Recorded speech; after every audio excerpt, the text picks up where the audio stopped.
FM 89.1, Radio Universidad. 10 de la mañana, 5 minutos, más mensajes que tenemos por ahí. Jorge de Lafe dice, buen día a todos y todos, ¿cómo están? Les pregunto si es cierto que hoy inauguran la Universidad de González Catán. Soy Jorge, ahí te lo chequeamos, pero en un ratito te lo respondemos. Daniel, lo del presidente fue una metida de pata, por lo de Macri diciendo sobre los libertadores argentinos, que ellos en ese momento claramente debían sentir angustia, ¿te acordás? Sí, lo contamos también, el famoso querido rey. O lo que hizo el presidente Roca recortando el himno para que no se sientan ofendidos los ingleses. Ambos, españoles e ingleses, se llevaron toda la riqueza de nuestras tierras. Está claro que hubo una posición absolutamente dominante, esto es lo que marcamos también, y por eso muchos de nosotros descendemos de europeos. Mario de Catán también acá nos manda un artículo. Un columnista de C5N cercano al kirchnerismo se convirtió en directora del Banco Nación. Nos manda la nota sobre el tema anterior. Bueno, después lo vamos a ampliar un poco mejor, porque leerlo así nomás, que no es lo que corresponde. Pero gracias, Mario, por esta colaboración también. Bueno, cambiamos de tema y vamos a saludar, ahora a María Elena Nadeo, que es presidenta de la Asamblea Permanente de los Derechos Humanos en la Argentina, y habla de un libro que se llama Tocar Fondo, que no tiene un autor puntual, sino que es una recopilación de varios, y que básicamente lo que hace es recorrer los 4 años previos al actual gobierno. ¿Qué fue lo que pasó? ¿Qué cosas cambiaron? ¿Y cómo nos afecta ahora y lo que nos va a afectar, me parece? Así que aprovecho para saludar a María Elena. ¿Cómo estás? Buen día, José Fernández te saluda. Muy buenos días, gracias por la comunicación. No, gracias a vos por atendernos, y un poco eso, ¿no? Justamente uno de los oyentes hablaba del querido rey, ¿no? Y se puede hacer un paralelismo de la famosa frase cuando vino el rey de España con lo que fue la gestión de Mauricio Macri en el poder, ¿no? Sí, en realidad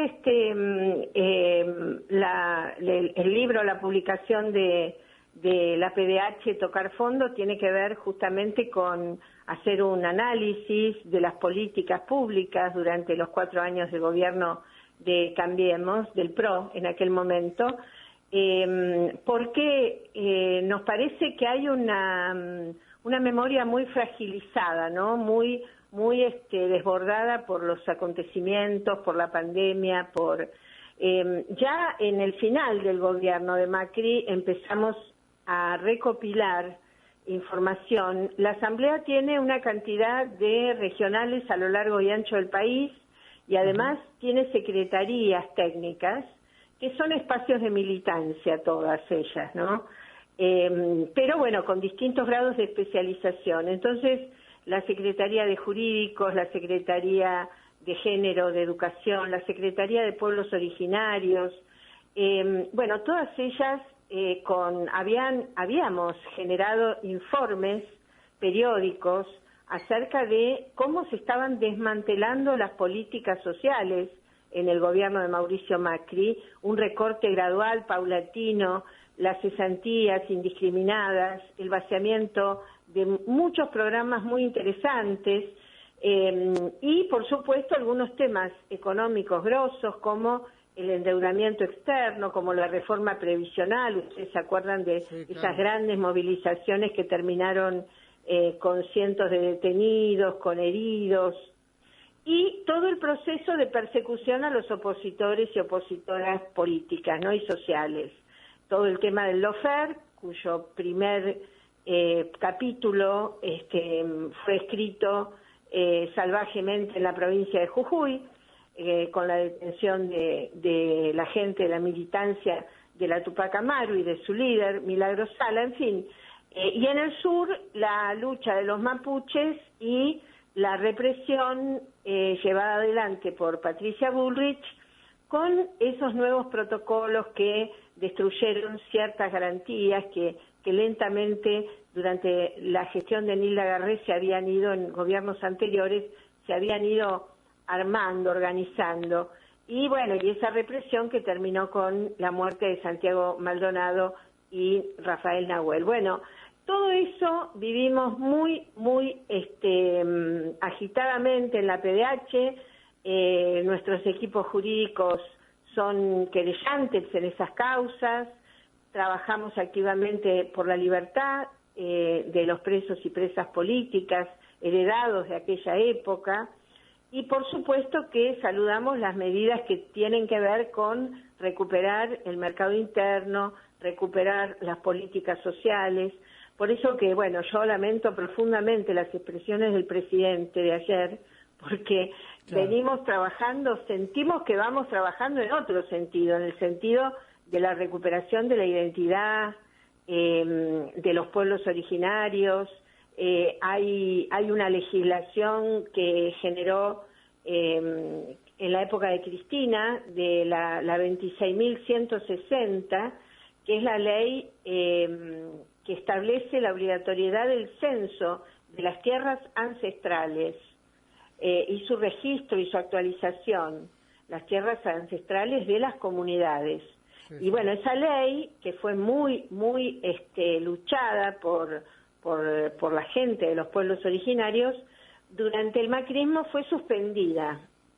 Y bueno, y costó mucho lograr prorrogarla, que tenga vigencia, y ahora se está planteando en el Congreso transformarla en una ley definitiva, como la existencia de un censo de tierras, porque mientras nosotros hablamos, y bueno, en realidad es un tema quizá simbólico, pero muy secundario, es un error en la comunicación del presidente, ¿no? La verdad que, pero bueno, las palabras revelan posicionamientos, ¿no? Por eso digo que es que tiene que revisar. La diferencia me parece en que cuando Macri dijo lo que dijo, todos se encolumnaron, su partido y sus sus aliados se encolumnaron detrás de eso y nadie dijo nada, y hoy dentro del Frente Todos hay voces que dicen, no, mira, lo que dijiste está mal, y nos hace daño, como lo estás diciendo ahora vos también, ¿no? Digo, hay algo que daña, que lastima, sí, claro. Y me parece que también hay que hacer una revisión sobre eso,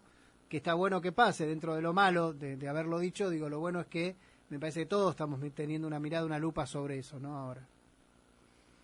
Sí, porque son grandes temas que empiezan a instalarse con las políticas de ampliación de derechos, así como los temas de género se instalaron con fuerza.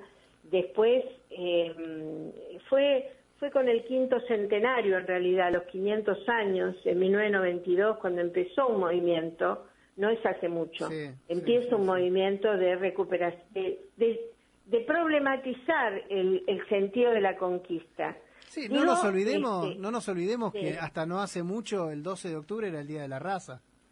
¿No? Claro, por eso. Me parece que es lo que vos decís un poco, ¿no? Empezar a cambiar desde la normativa, desde los nombres, digamos, para concientizar, y a partir de ahí me parece que hay algunos cambios importantes, más allá de que, y volvemos al libro, hubo 4 años que fueron duros, ¿no? Porque se dio marcha atrás.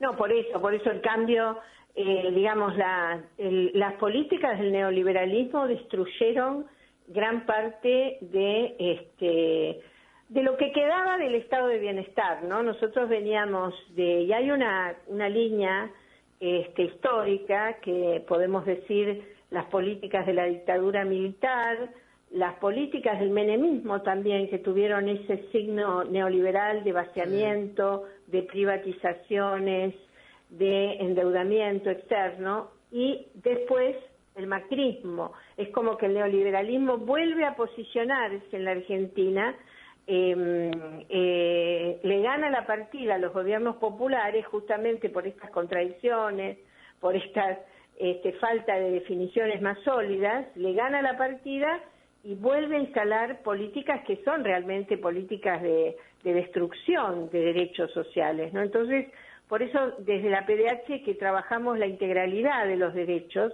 no solamente las políticas de memoria, verdad y justicia, los juicios de lesa humanidad y demás, nos parecía muy importante contar con un texto que de forma documentada, porque está absolutamente documentado, con informes que están basados en el INDEC, en la CEPAL, también informes de los distintos institutos económicos, especialistas, dieran cuenta de lo que significó para la sociedad, para el pueblo argentino, la política de Mauricio Macri del neoliberalismo en la Argentina, con el objetivo de prevenir, de alertar y decirle a la población: con estos muchachos nunca más el neoliberalismo en la Argentina.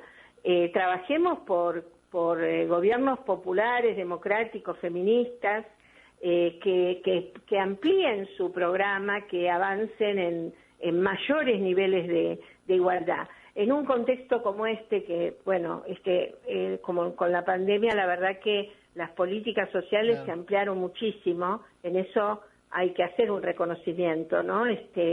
Por eso es absolutamente diferente lo que dijo Macri en aquel momento con lo que dijo el presidente ayer, pero la verdad que él lo tiene que revisar porque evidentemente no tiene incorporado, así como tiene fuerte el tema de género, el tema de la diversidad, lo explica muy bien y se comprometió con el movimiento de mujeres y luchó y logró la sanción de la ley de aborto legal. Evidentemente el tema de la diversidad cultural y de los pueblos originarios no lo tiene en la agenda lo suficientemente instalado.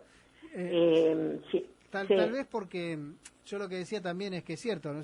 Hicimos ahí un rápido repaso de los que estamos acá, y de las 10 personas que debemos estar en todo el instituto, creo que los 10 venimos de descendencia europea y demás, lo que no significa que esta burbuja, que muchas veces es General Paz de un lado y del otro, muestre la realidad completa de un país que tiene, tanto en el norte como en el sur, y sin ir más lejos, en gran parte del conurbano, un montón de pueblos originarios que se fueron viniendo para acá en el tiempo y todo lo demás, y que han sido postergados generalmente, y como decías recién también, en aquellos años macristas, totalmente pisoteados. Lo que yo decía es que la diferencia está en que hoy podemos revisarlo, y en aquellos años mucha gente aprobaba, apoyaba y hasta aplaudía, ¿no?, esa discriminación. Sí, por supuesto, hay mayor conciencia, hay capacidad de autocrítica, que eso habla muy bien de la fuerza gobernante, de la fuerza oficialista. Hay capacidad de autocrítica. Bueno, el propio presidente pidió disculpas y trató de hablar de la diversidad, de que él estaba rescatando la diversidad. El tema hay un estudio del INDEC incluso, que plantea la población argentina es una población de profundo mestizaje, y la gran mayoría de los habitantes, incluso los que tenemos ascendencia europea por nuestros abuelos o bisabuelos inmigrantes, hay una carga grande de mezcla con población indígena y población afro, en un porcentaje muy grande, en un 56 o 63% hay de la población tiene un componente de diversidad étnica. Así que lo que pasa que, bueno, ha predominado la cultura blanca occidental, el modelo eurocéntrico. Bueno, pero pasó en varios países, latinoamericanos, que inclusive tienen mucho más arraigo, porque, digamos, creo que tanto en Perú como en Bolivia, en Brasil mismo, me animaría a decir, en una parte de Uruguay, digamos, hay como una presencia de pueblos originarios en mayor cantidad que en la nuestra. Nosotros, si querés, somos un poquito más europeos, para ponerlo en un término que no corresponde, pero es lo que más rápido entendemos. Y sin embargo siempre tuvieron presidentes que no tenían que ver con eso, salvo la llegada de Evo Morales en Bolivia. Antes todos los presidentes, hasta hubo presidentes que no hablaban castellano. Entonces digo, hay como un predominio que viene desde el año 1400 y pico, y que se siguió manteniendo de una forma u otra. Y ¿no? Es la dominación neocolonial, digamos. Ahí en Brasil, si ustedes observan, incluso actualmente hace rato que yo no miro tanto, pero las novelas brasileñas, que en un momento fueron muy difundidas, y los programas informativos mayoritariamente blancos son los protagonistas, mayoritariamente blancos son los periodistas y las periodistas, cuando la diversidad en Brasil es mucho mayor incluso que en la Argentina. Así que sí, es como vos decís. Bueno, en Chile la población mapuche es muy, digamos, numéricamente incide más. Lo que existe en nuestro país, en Argentina, hay una lenta y gradual recuperación de la identidad por parte de jóvenes que empiezan a considerarse, y jóvenes mujeres, muchas mujeres, empiezan a reconocer sus orígenes y su identidad, y empiezan a buscar la lengua indígena como parte del estudio de una cultura que quiso ser pisoteada. Mira, incluso hay toda una generación, posiblemente, digamos, las abuelas de las chicas que hoy están, que son jóvenes, que deliberadamente dejaron de hablar en sus casas la lengua materna, no enseñarle la lengua indígena a los chicos para que en la escuela aprendan el español, para que sepan mejor el español y así no ser discriminados, porque quien hablaba en lengua indígena en la escuela era discriminado. Entonces, bueno, de eso se está revisando, pero eso es un proceso que lleva 20 años, es un proceso muy reciente, por eso aparece como disruptivo, pero es muy profundo. Es muy interesante lo que contás, y me gustaría que la sigamos más adelante también, porque se me ocurre que no solo en Latinoamérica, pienso así rápidamente, no es lo mismo, pero se me cruza Estados Unidos con todo este movimiento también de los negros y en algún momento el apartheid de Sudáfrica. Es decir, se ha dado en todo el mundo. Claro que Latinoamérica es un tema diferente, Sudamérica es un tema diferente, bueno, México también lo tiene. Y en Canadá claro, hay una denuncia, también. Un país que tiene fama de preservar los derechos humanos por una cierta postura de algunos de sus dirigentes, digamos, en algunos momentos, pero que han exterminado han hecho una cooptación de niños de las familias indígenas, supuestamente para su integración social, y los han dejado morir por distintas enfermedades. Hay ahora una denuncia muy grave de un hogar de niños donde se encontraron 225 niños de corta edad enterrados, muertos. Claro. Y esto está generando todo un repudio muy grande.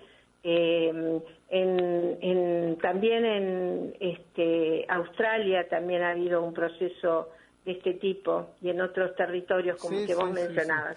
Es interesante para poder analizarlo también. Pensaba que Estados Unidos tuvo un presidente negro hace 10, 15 años, nada más. Si no, todo el resto de su historia siempre fueron las clases predominantes en las blancas.